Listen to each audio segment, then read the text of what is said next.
Assalamualaikum warahmatullahi wabarakatuh.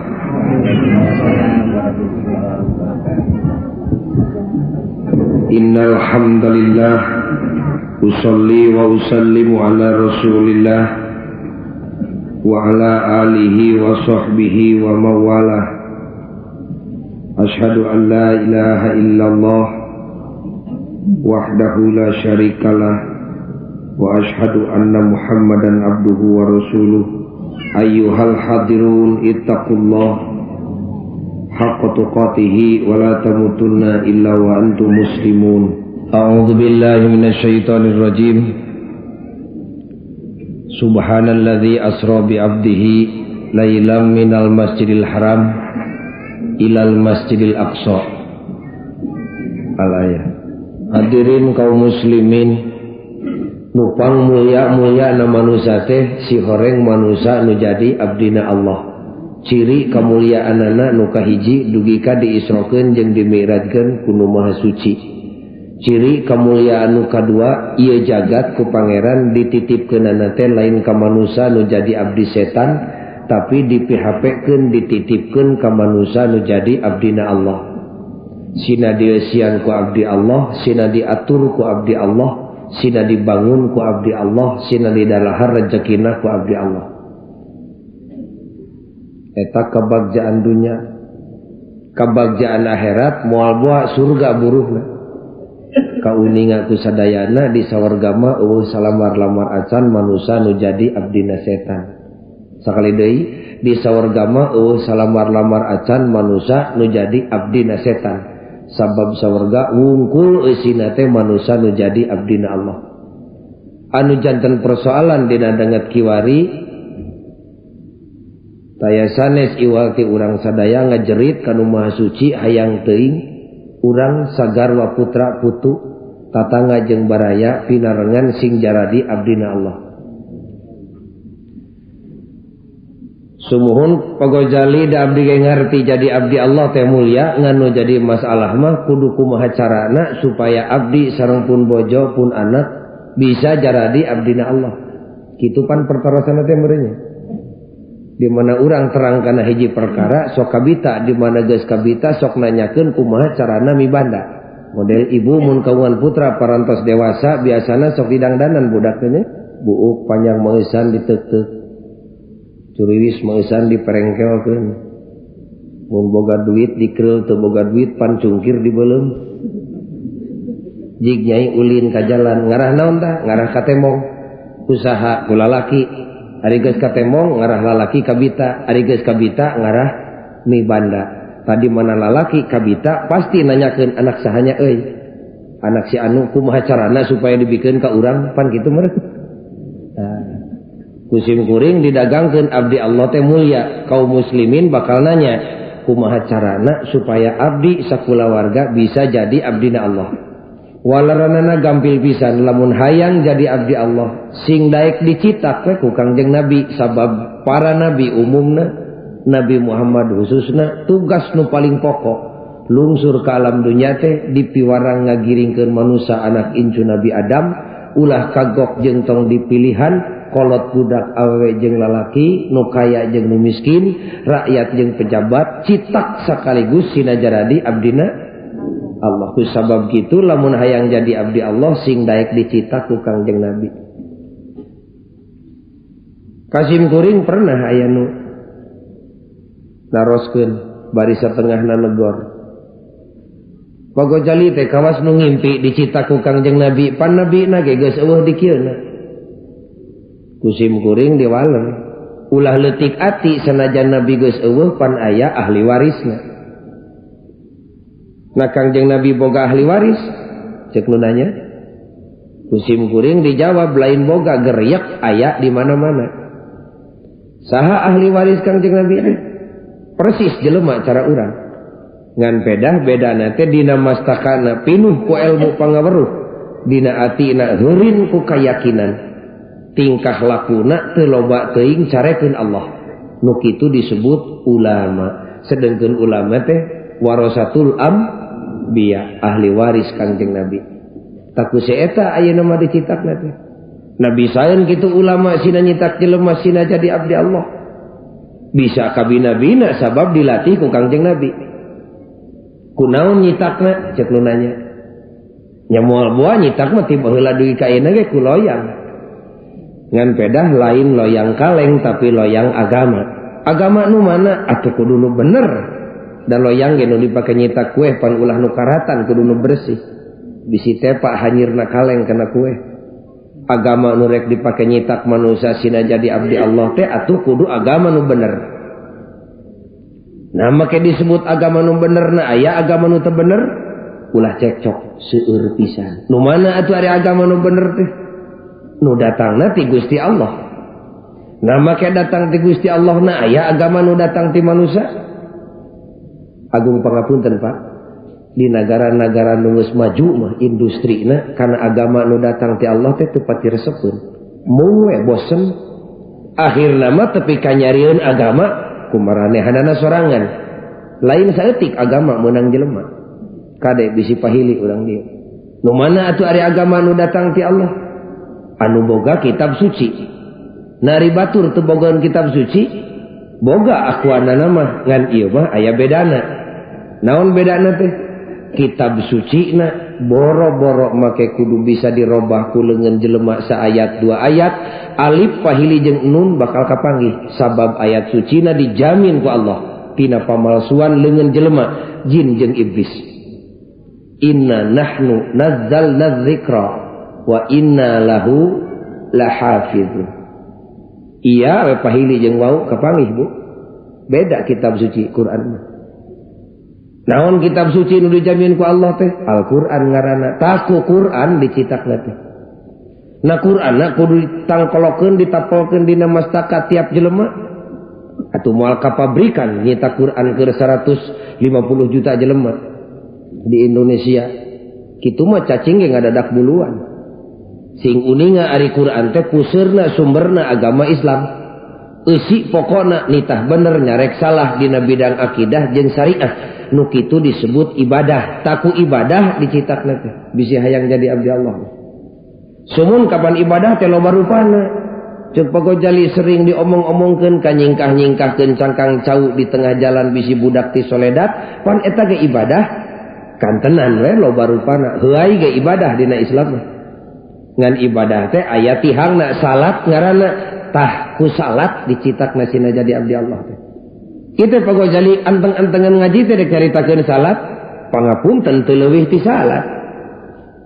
Eta emut simkuringnya. Sok cerewet panjelema zaman kiwari mah ari kiai meuni eueuh seubeuna nyaritakeun salat teh. Di masjid nyaritakeun salat, di buruan batur nyaritakeun salat, Rajab Mulud salat. Di gedong nu mewah nyaritakeun salat, di saung nu pegek nyaritakeun salat. Na eueuh dicaritakeun kitu pokna. Usim kuring dijawab, Quran teh 30 juz, beak umur nyaritakeun eusining Al-Qur'an. Cenah naha atuh nyaritakeun we salat? Atuh cek sim kuring dek naon nyaritakeun nu sejen da salat ke pancan sararea leuh. Urang ge karek kamari ieu diajarna. Pan rata-rata jelema kiwari mah mimiti hideung daek salat teh umur 40 tahun teh. Eta teh mimiti diajar. Salat teh laanan pan eta tihangna agama. Derag-derag nyaritakeun zakat jeung puasa katut haji di hareupeun jelema nu can ngarasa sujud pan ripuh. Tong wakamulidasi ari can boga calana. Imadasi semetuur ngan ditaranjang. Pan tilu meureun ramayna. Disagedeungeun eta kapan hikmat tina peristiwa Isra jeung Mi'raj teh hakikatna mah nyokok jeung ngamuara kana masalah salat. Jadi tepat pisan lamun memperingati Isra Mi'raj nyaritakeun salat. Nu mata keur urang gangguanan mah salat mah geus teu aneh pagojali. Nya kaharti ku akal. Nu mata loba barudak ora nu can kabitaeun ku salat ge. Da puguh kana salatna ge can aneh-aneh acan. Siga heureuy nya. Kedah aneh Pak kana salat. Leungit aneh moal kabita di mana geus teu kabita boro-boro hayang nurutan dititah ge asa disiksa. Bibitna mah aneh. Jelema nu iman kandal mah boro-boro kana salat ibadah pokok, kana adzan teu boleh aneh. Wartosna ieu mah. Sayyidina Ali mah di mana ngadangukeun adzan teh lambaina teh dugi ka garing siga bangsat diberi polisi di mana keur barang tuang teh diecageun tuangeun diutahkeun nutos dina baham geuwat nyambut adan dilelewe adan teh Allahu akbar Allahu akbar Allahu akbar Allahu akbar sono kana adan aneh ngadenge adan waleper salirana reng si adan geuwat disambut Allahumma rabba hadhihi da'wati tammat jeung saterusna sok urang dugi ka kiwari pan urang ngobrol-ngobrol kana adan kana salat ge teh anehnya komo kana adan da teu saeutik kolot nu wani mareuman radio nu keur adan di jerona paruman adan teh da kitu tiba lagi anger laguna teh reun adan teu aneh teu sing urang mah ku adan nu matak di mana salat tara make adan teh pokna bosen nya urang oge kita sok aya aneh kana adan teh sono dina bulan puasa nya sono pisan malah bulan puasa mah adan teh didago-dago ti asar keneh eta teh salila-lila teuing adan teh gitu malah budak Cilimit mah radio teh diputer-puter gelombangna ka Surabaya sugan we aya adan magrib tabu opat kedah aneh kana salat nu moy bapak dek angkat netepan teh sing aneh salira teh sing pi aneheun kulawarga dangdos entong ari moro ketok-tok di dasi teuing mah da teu galib di urang angguan nu representatif we boga kampret menang nambal ge dibersihan kagungan sinyang di beuberan sing pantes kampretna dikancingkeun kopeah sing lempeng lima kopeah malang buuk teu dicukur kumis rogok pacampur nu hideung jeung bodas 7 mulut kampretna ge teh diseuseut bari teu dikancingkeun heug teu make kaos sang acan kancingna geus tilu rupa nu hejo nu beureum nu koneng iga ranteng siga gambang takoleun budak urang dek aneh kumaha teu kabita teu sing nempo salat akina siga kitu ari aki-aki nu geus pikun mah teu salah nu kacida salahna mah anak nu jagjag jeung pamajikan nu masih kene eling beuteung ngadangdanan bapakna supaya salat napi kabitaeun anakna nu mawi sakali deui seueur barudak urang nu teu kabita ku salat teh tacantang tu ngewa kana salat tapi nu jelas mah teu kabitaeun pangna teu kabita salah urang jeung salah barudak bongan teu aneh kana salat aneh teh akar mun didata tangkalan mah ari kabita tangkal ari nurutan buah boro-boro buahan tangkalna ge garing akaran mah kedah aneh ngarah kabita di mana geus kabita insyaallah bakal nurutan leungit anehna leungit kabitana di mana geus teu kabita boro-boro hayang nurutan dititah ge asa disiksa da hakikatna mah lalaki kabita ku awewe ge lantaran di awewe aya nu aneh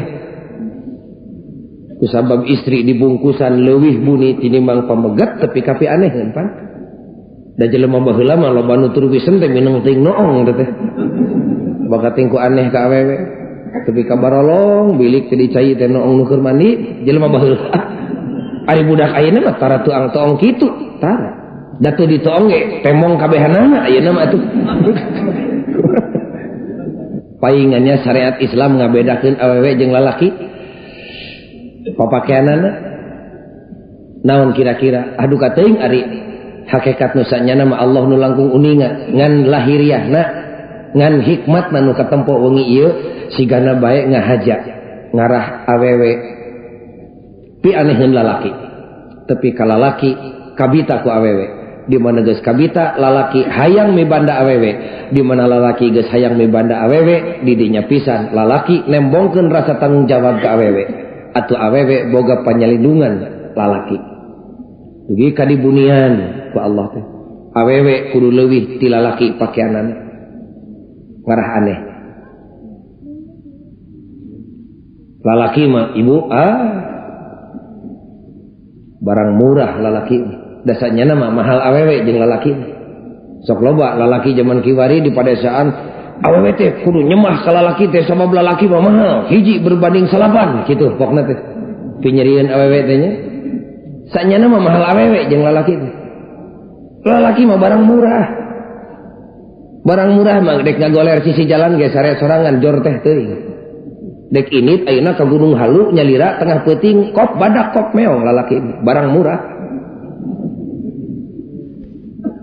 awewe mah boro-boro atrok-atrokan tengah peuting sorangan bari ulin maksudna cacak ka Mekah ibadah teu idinin Allah jeung Rasulna ini teu diantur ku salakina atawa ku mahramna naon sabab barang mahal awewe lalaki marek salat dibuligir tutup orat luhur bujal hanapeun tur jadi salatna ngan teu sopan wungkul awewe mah boro-boro ukur nutupan udel hanapeun lutut nolol rambut salamar benu Allah malah ahli fikih mah kontan nyebutkeun teu sah salatna lamun sadar naon sabab barang mahal lalaki mah salat dibuligir jadi teu sopan we istri mah masya Allah mahal luar biasa barekah irungna tuh awewe tuh di mahal-mahal aduh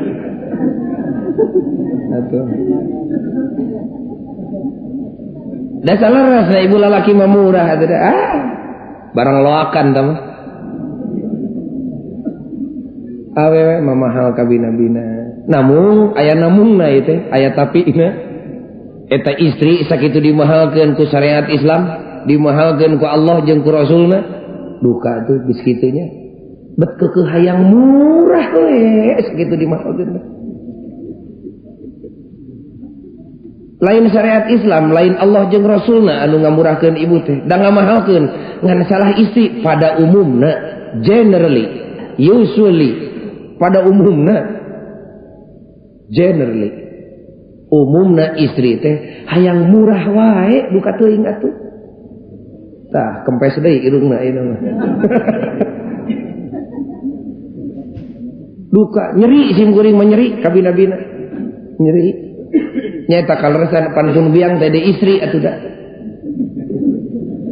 nyeri sim kuring ku Allah dimahalkeun manehna hayang murah eta ana geus dipake alat barang dagangan nu pangnyeri mah nyeri tarason sieun teu payu nginyeum tongong awewe buligir cepret dipotret jepatkeun di sisi jalan teu cangkeul-cangkeulnya ngadapang seumur-umur sisi jalan cengcelekeun tarason dina luhur tongong biar tinggal geuning di jalan ayeuna nyeri ibu teh dan nyeri sing kuring mah nyeri saha eta teh istri jeung aya deui nya eta bentenna istri jeung pameget teh ari pameget mah da lamun boga babaturan dihina teh da sok nyeri da kabungkur pribados keur pesantren di Cicalengka tahun 50 santri teh aya 600 rerencangan nanyaan ka tatangga bogoheun ka anak tatangga ditampik sapajodogan ulah boga salaki ka santri sia dek naon piraku nyatu cukup kukulhu kitu pokna teh atuh ditolak sapajodogan ceurik eta budak santri nu 600 teh ngilu nyambungan cimata ceurik sadaya dangdan turun kabeh rabeng balik ka lemurna masing-masing rek neangan pelet mangnyerikeun ka babaturan dihina ku awewe da awewe mah teu nyerieun babaturanna dihina ku batur teh teu nyeri da ngajepat di jalan kalah ka dina atina teh aduh halus irahnya aing rek kitu duka eta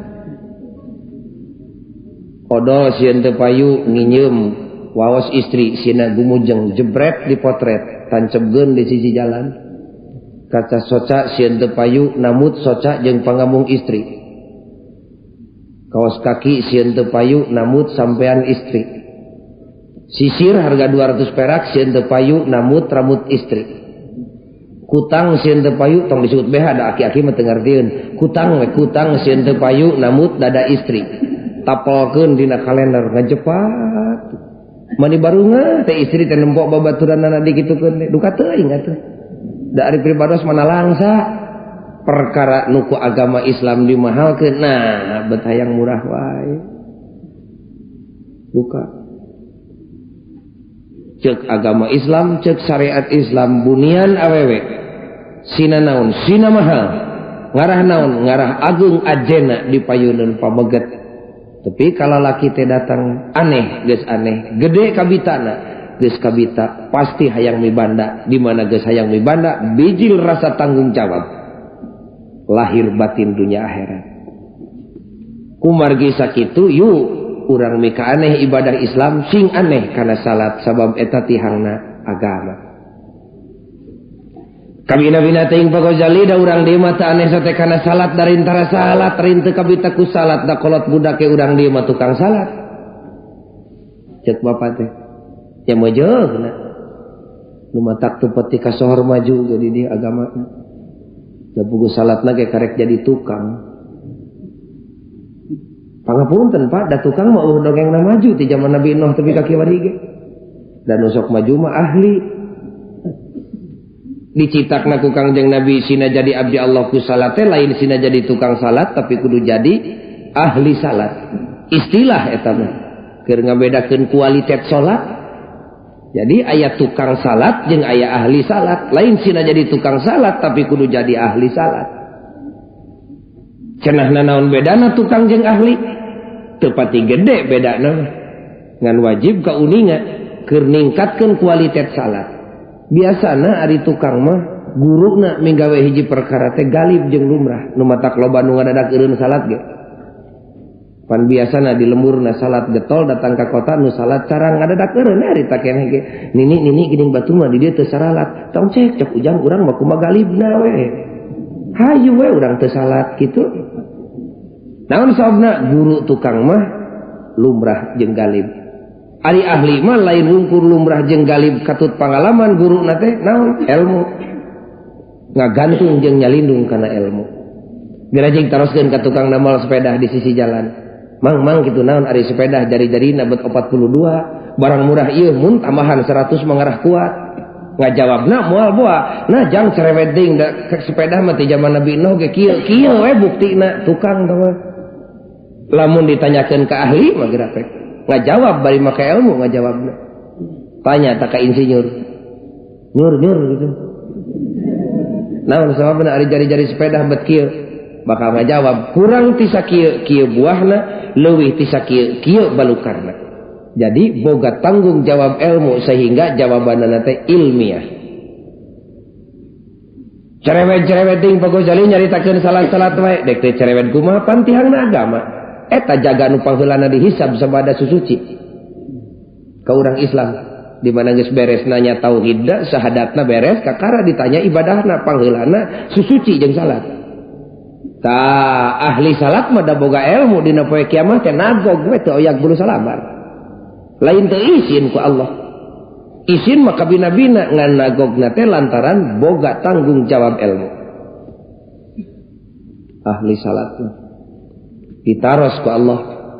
Nah maneh make salat ngeunah ngajawabna nun Gusti nu mawi jisim abdi salat bawi raos jisim abdi narima parentah salat ti saha pangeran abdi Gusti nu ngadamel bumi jeung langit dunungan abdi Allah ngaranna. Allah nu mana nu ahad nungan hiji-hijina da loba sia nu hiji teh ieu mah lam yalid walam yulad. Allah nu teu anakan jeung teu incuan eta nu nitah salat ka jisim abdi. Allah nu ahad nu mana nu lam yalid walam yulad nu teu anakan jeung nu teu incuan. Allah nu la ta'khuduhu sinatu wala naum. Allah nu tara pernah kaentupan ku panyakit nunutan ka jeung saelup. Tah hayang teu sing boga pangeran sok nunutan rugi. Urang usum ngadoa manehna keur sare pan moal kadenge meureun.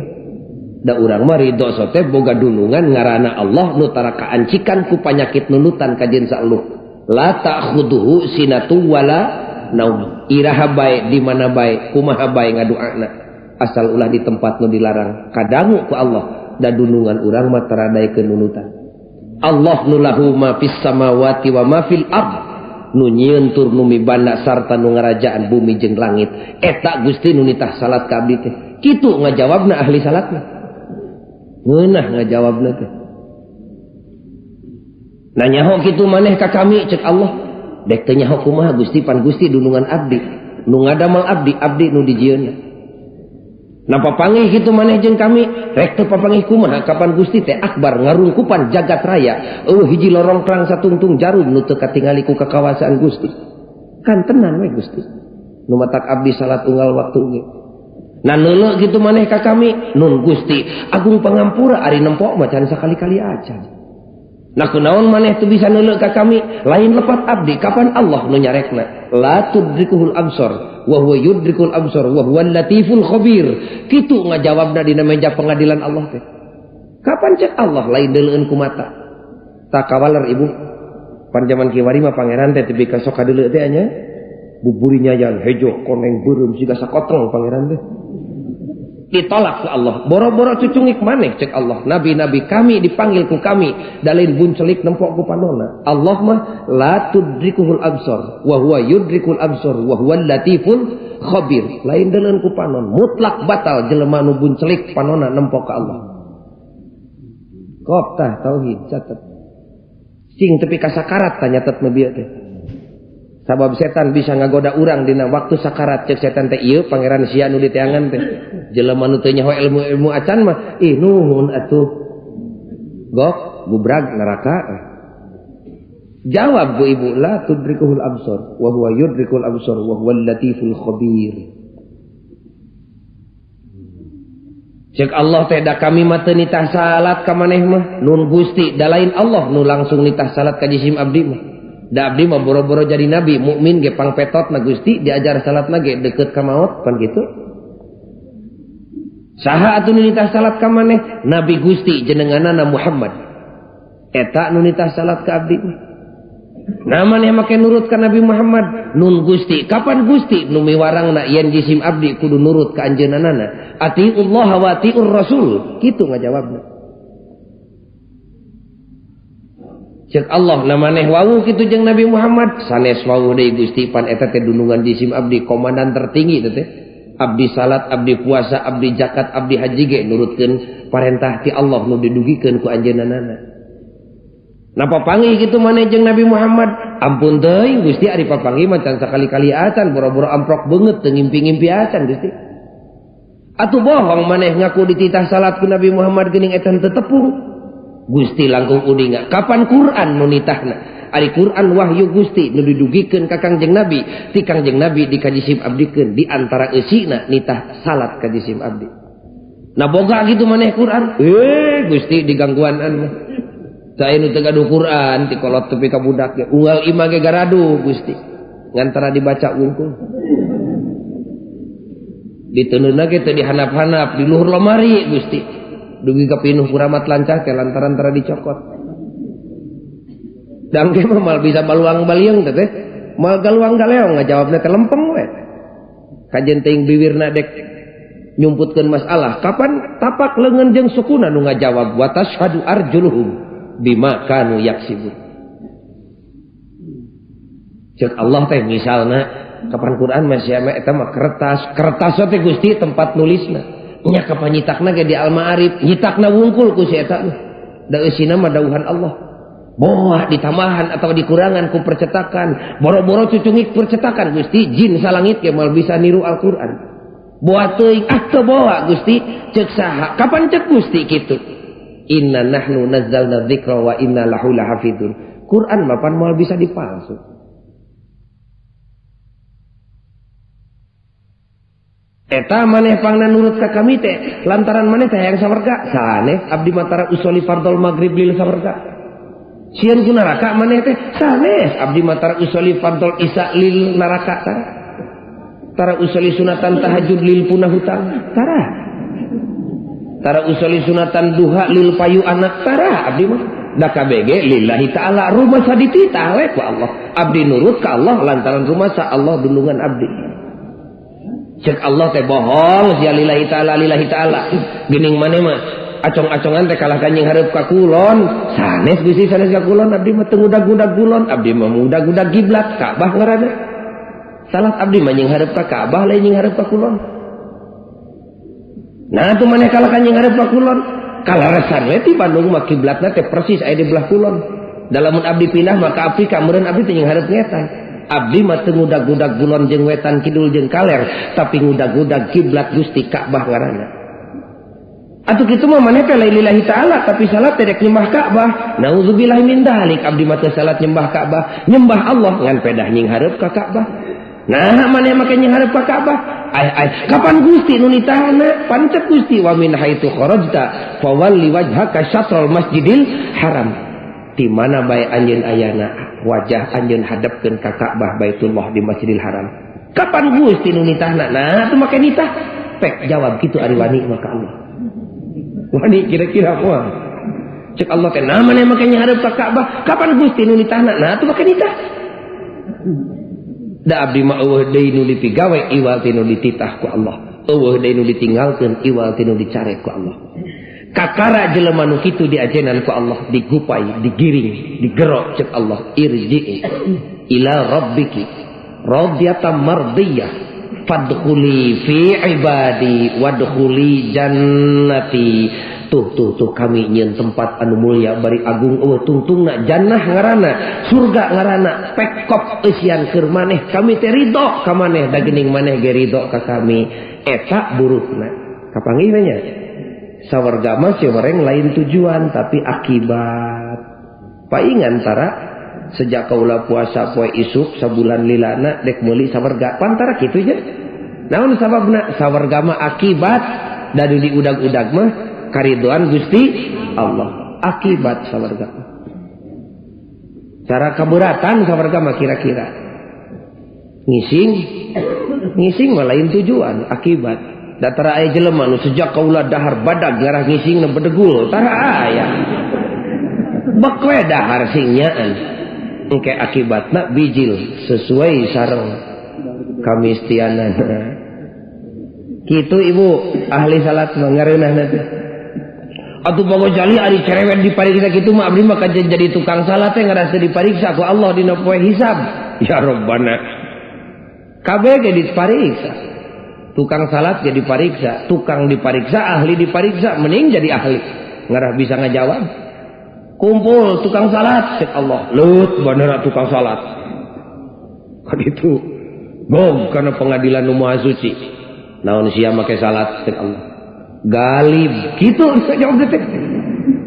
Saha nu disemah ku maneh teh? Pangeran Adi Gusti. Pangeran nu mana? Aduh, kapokna adi pangeran we. Da kitu di lemur abdi hari salat lohor maneh teh sabaraha ka lumrahna mah 4 rakaat mesti di ditu geuning maneh mah atuh kalah ka acong-acongan nyeureup ka kulon da tiput aki keneh ge kitu di ditu mah tukang salat mah anu mawi ladang salatna teh bujeng-bujeng rek dipake meuli karidoan Allah di alam baka jaga di alam dunya ge ladang salatna teu pati karasa nikmatna boro-boro ku batur manehna ge teu ngarasa amisna salat di alam dunya.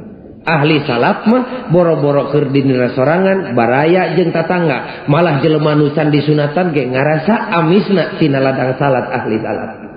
Sabab ahli salat mah salatna teh boga akibat.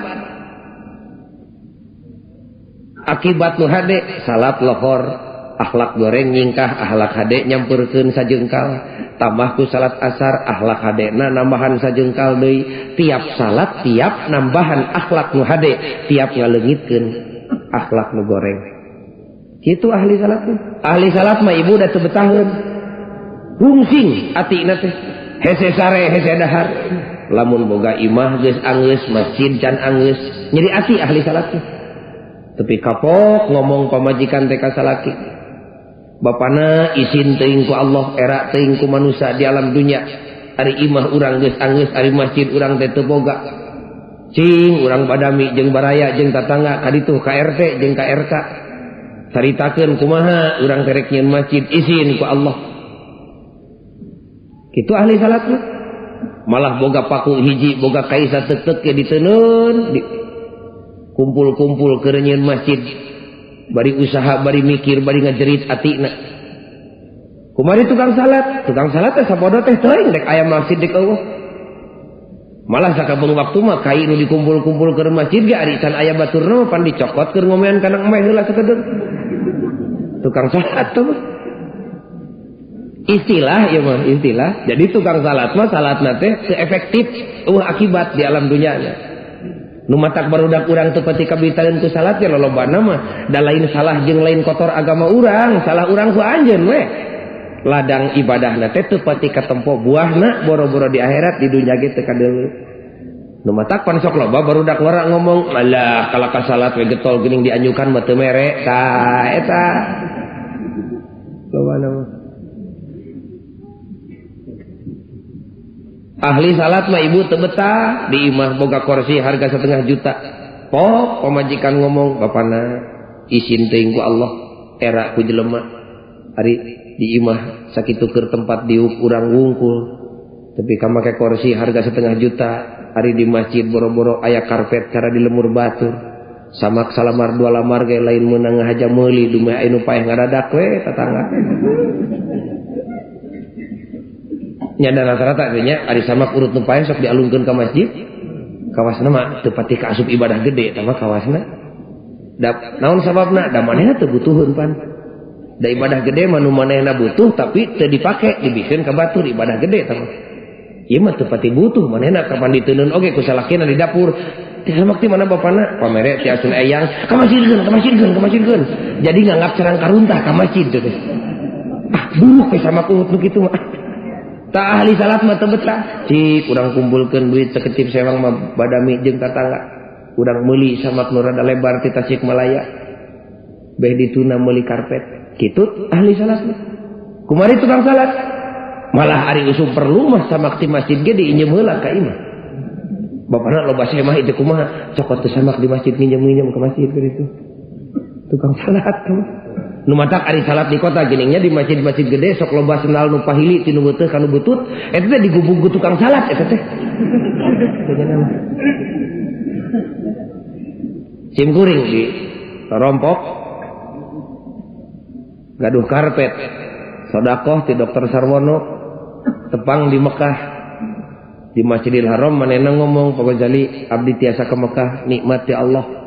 Nadar pagojali mundugi ka Indonesia dek mangmeserkeun karpet keur masjid teh syukur atuh doraka teh mun teu dilaksanakeun dugi ka dieu teh atuh teu hararese brek pinuh we masjid teh 600.000 dengan sapeuting umurna karpet teh lebih isuk teh digubung ku tukang salat eta mah teu kira-kira pribados nyeri atina sumun ari maling mah ti mana-mana ge doraka ibu maling ti imah doraka maling ti masjid mah leuwih doraka. Nu maling ti imah teu euceuk ka jelema teh nu maling ti masjid mah edan dah.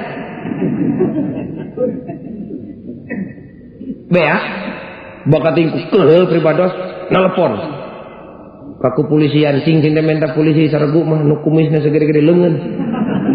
Urang ubek kota Bandung diobek ti isuk tepi ka sore teu kapena.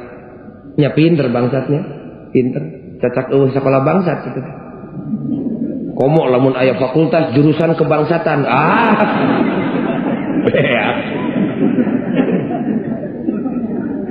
Cek pribados ieu urang teangan lah urang tamatkeun moal ka Sumedang lumpatna.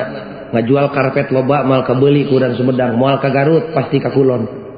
Mun teu ka Cimahi ka Bogor, berik di Cimahi aya. Teu kira-kira eta nu harga 8.000 teh dijual 3.000 sameter. Nya teu rugi si eta mah da teu modalan atuh pan. Cokot tah tukang salat barudak eta di rompok ditutupi ka kitu cilimitna ari di dieu mah moal insyaallah da puguh dikuriling ku ustad ku kiai ku santri moal duwi ka dinya sabangor-bangorna barudak ari bangor mah ulah aneh da eta mah watek ngora tah malah lamun budak ngora teu bangor lain budak ngora nu normal teh cara buah mun keur ngora haseum eta teh watekna lamun aya buah ngora teu haseum eta teu normal ngan lamun hasil tepikeun ka aki-aki teu esreg teh gitu ari keur ngora bangor mah mojeun eta mah budak normal teh ya ngan ulah tepi ka kolot bangor tadi dieu mah moal aya nu tepi ka ngunghak ka masjid pulang balik moal jeung dina aya nage entong hariwang da di masjid ge palingeun atuh teh nakeun antep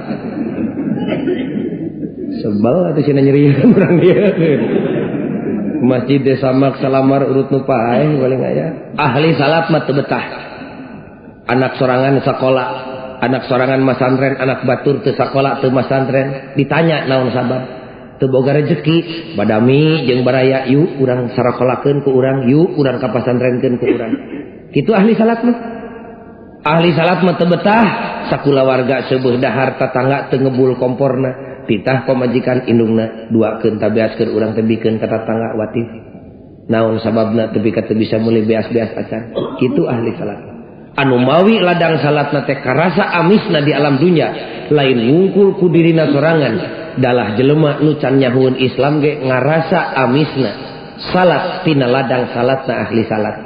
Ari tina ladang salatna tukang salat mah nya boro-boro keur batur dirina sorangan ge teu pati ngaraos amisna. Sumun pagocali makaning abdi nu kitu teh cek ibu, lain abdi sararea ibu nu matak umat Islam sakieu nasibna ge. Urang teh karek tepi ka derajat tukang salat teh urang. Mugi-mugi lewat pengajian ieu sing ningkat tepikeun ka jadi ahli salat. Dari salat tukang mah aduh nya tapi keung. Cerewet ding pagocali salat-salat we geus ngarti. Dek teh cerewet kumaha pan tihangna agama ulah kaliru. Malah setan teh dituar ku setan teh salat. Da setan mah tara ngilu nyarek zakat, tara nyarek puasa, tara nyarek haji. Malah sakali waktu setan jadi supporter di dinya. Mun cek Allah teh haji maneh, setan jadi supporter. Haji. Cek setan teh. Cing gablog pikir maneh geus kolot. Ngan tong salat teh tor salat. Kitu setan. Ngarah naon cing? Ngarah modalna beak dipake mau ngahaji tapi dangdanan pikeun akhirat lantaran salatan. Datang perintah agama, zakat. Cek Quran kadengi ku setan ngilu ngarojok keluarkeun zakat malah tambahan ku sedekah nu sejenna cing eling tu fakir jeung miskin cek setan teh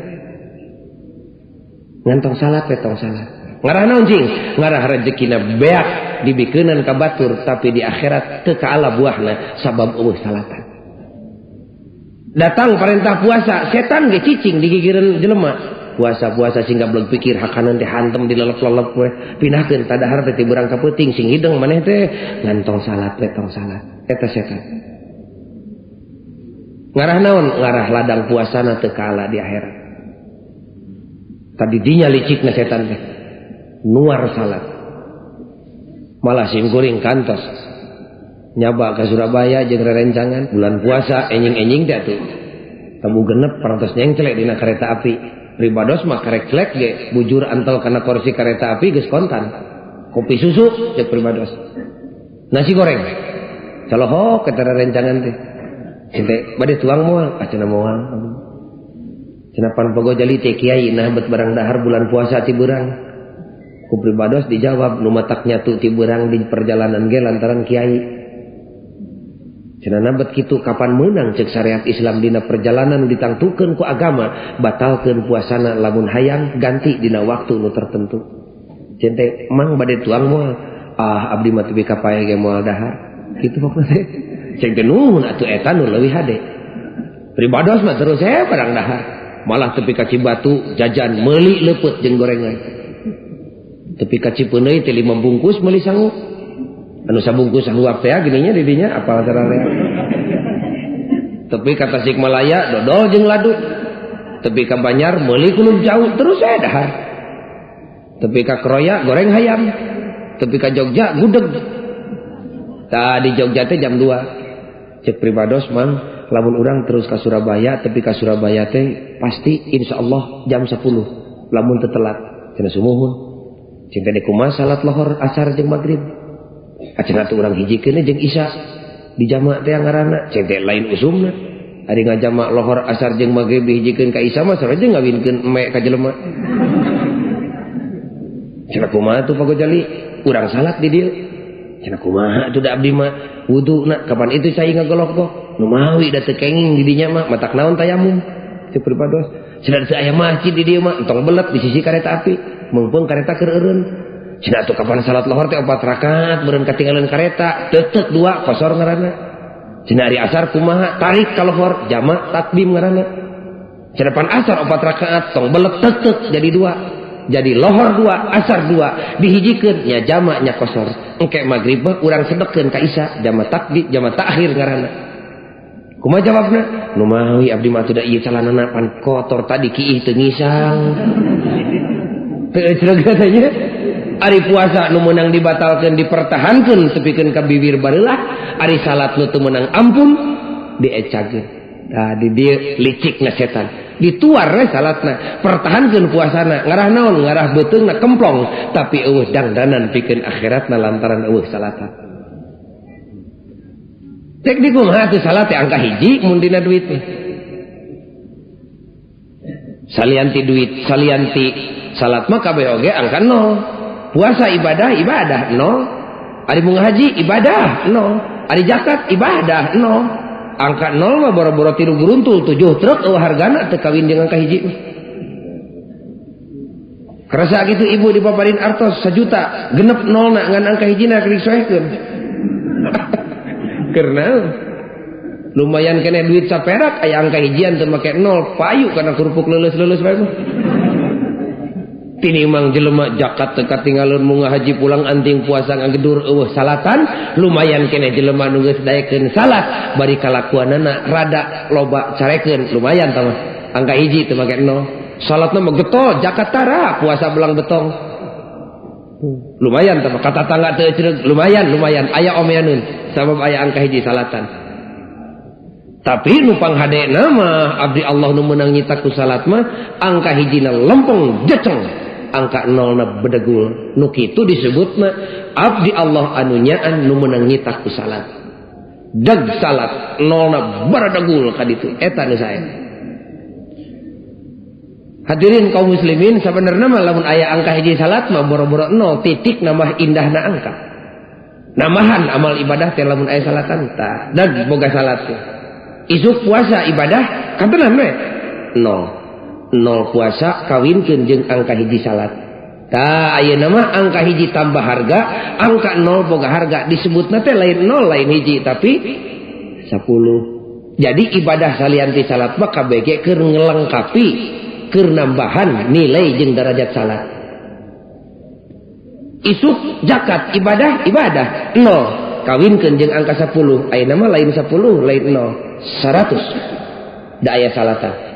Munga haji ibadah 0 lain 100 ayeuna 1000 da aya angka hiji salat. Ari kawin ibadah da sunat nabi 0 10.000 da aya salatan. Boga anak ibadah ari diurus mah 0 1 juta. Ari kawin ibadah tadi ge disebut sunat nabi. Boga anak ibadah ari diurus mah. Ari jadi RT ibadah pang gede-gedena jadi RT. Ngurus umat teu digaji, ibadah gede. Lamun RT na boga angka hiji salat. Jadi RT teh ibadah kontenan we, jegur 0 10 juta. Jadi RW ibadah, ari sok salat mah RW na ibadah 0 100 juta. Coba panjang teuing disebutan kabeh mah. Dan nyingkahkeun cucuk di jalan ge pan ibadah panjang teuing loba teuing. Sakecelak si kesang bapak capek ngala rezeki anu halal ibadah gede disebutna ge fisabilillah. Dina Islam mah boro-boro pagawean anu aya manfaatna keur balarea kahitut-hitut ibadah. Nya naon gunana hitutnya keur baturnya?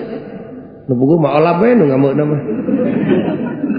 Ari keur nu hitutna mah aya gunana beuteung jadi kosong. Tah hitut ge ibadah keur nu sok salat teh. Juhur 0 1 miliar. Jegur deui 0 10 miliar da aya salatan. Anu wae kusim kuring ka kaum bapa didoakeun we. Beubeurieun 0 zakat 0 puasa 0 hade ka tatangga teu pati boga. Sing mineng we hitutna sing mineng. Ngarah loba 0 na.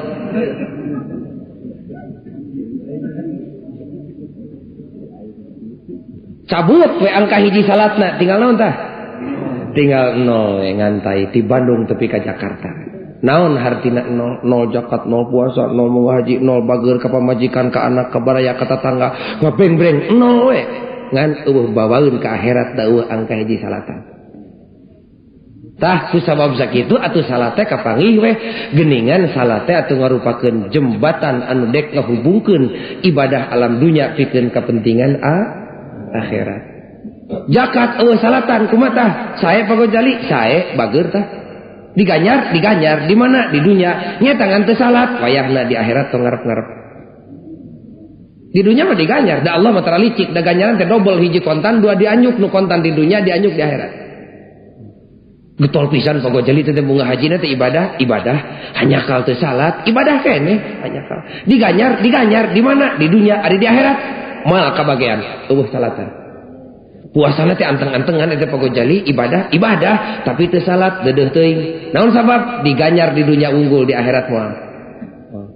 Jadi segala amal ibadah Islam anu eueuh salatan nalapung pikeun akhiratna teu jadi dangdanan naon-naon. Kaharti we salat teh tihangna agama. Nu moe ku simkuring sering diomongkeun. Jelema nu zakat nu puasa nu munggah haji nol na baradegul ngan pedah angka hiji salat nu kitu disebutna teh jelema bager ngan pedah teu bener. Sumun da getol salatna mah pagos jali ngan zakat teu hayang puasa tara kumaha eta teu kaharti ku akal. Naon sababna pan salat ukuran bener satiap jelema bener pasti bager lamun bager tacantang teu bener. Satiap bager tacantang teu bener tapi lamun bener pasti bager. Getol salat teu kaharti ku akal mung zakat mun aya. Getol salat nanti teu kaharti ku akal make mung hade ka tetangga. Getol salat nanti teu kaharti ku akal make mung haji mun aya rezekina. Da salat mah tanha anil fahsya wal munkar. Teu kaharti. Matak getol salatna mangan ka tetangga teu hade ka anak teu tanggung jawab. Meureunan eta mah tukang salat meureun eta mah. Ari ahli salat mah teu kaharti ku akal salatna alus make lakuna teu hade. Pasti hade. Ku sabab sakitu setiap salat pasti bager. Tapi lamun bager tacantang tudaikeun salat. Istilah simkuring disebut salat ukuran bener salianti salat ukuran bager. Setiap bener pasti bager tapi lamun bager tacantang tu bener da loba nu bager tu bener. Setiap kiih tacantang tu ngising tapi lamun ngising pasti kiih. Da piraku di dieu aya nu ngising tara kiih di dieu. Tagiringkeun jelema teh sina ngising ngarah kiih. Giringkeun sina salat ngarah daekeun bager. Kabaraya kata tangga tanggung jawab ke umat jeung ka bangsa. Tapi salat teh ulah lali salat ahli supaya jadi ahli salat atuh ngawitanana mah kantenan dibiasakeun heula. Dibiasakeun salatna laku perbuatan nu dilakukeun leuwih ti sakali bakal jadi biasa kebiasaan di mana geus diturutan ku tatangga bakal jadi adat di mana geus jadi adat bakal jadi sifat di mana geus jadi sifat bakal jadi tabiat di mana geus jadi tabiat bakal jadi pribadi lamun geus jadi pribadi mah moal bisa dirobah sabab geus nyelap dina dadana. Lamun jelema salatna geus jadi pribadi kakara si eta disebut mibanda pribadi muslim nu sanyana. Hadirin kaum muslimin sakali deui mugi dicatet dina mana anu leresna eta teh tina agama anu kaliruna mah tina kakaliruan simkuring sorangan muga-muga Allah ngahampura hadirna para wargi ka dieu muga-muga sing jadi sabab dibebaskeun tina rupa-rupa dosa anu parantos anu nuju sareng anu bakal nu karasa anu teu karasa jeung nu teu rumasa muga-muga ku Allah dihampura. Urang hayang ngariung mungpulung kieu teh lain di alam dunya wunggul hayang babarengan dina poe kiamah bareng kieu bari aya dina papayung karidhoan Allah Subhanahu wa taala. Urang ngadua jeung simkuring bejana mah ieu doa teh ti Kangjeng Nabi ceuk Ibnu Abbas. Sok urang ngajerit ka Rabbul Alamin tuturkeun pribados. Bismillahirrahmanirrahim. Bismillahi ma syaa Allah. La yasuqul khaira illallah ma syaa Allah. La yasrifus su'a illallah ma syaa Allah. Wa ma bikum min ni'matin faminallah ma syaa Allah. La haula wala quwwata illa billah. Amin ya Allah ya rabbal alamin. Rabbana atina fid dunya hasanah wa fil akhirati hasanah wa qina adzabannar. Wassalamu alaikum warahmatullahi wabarakatuh.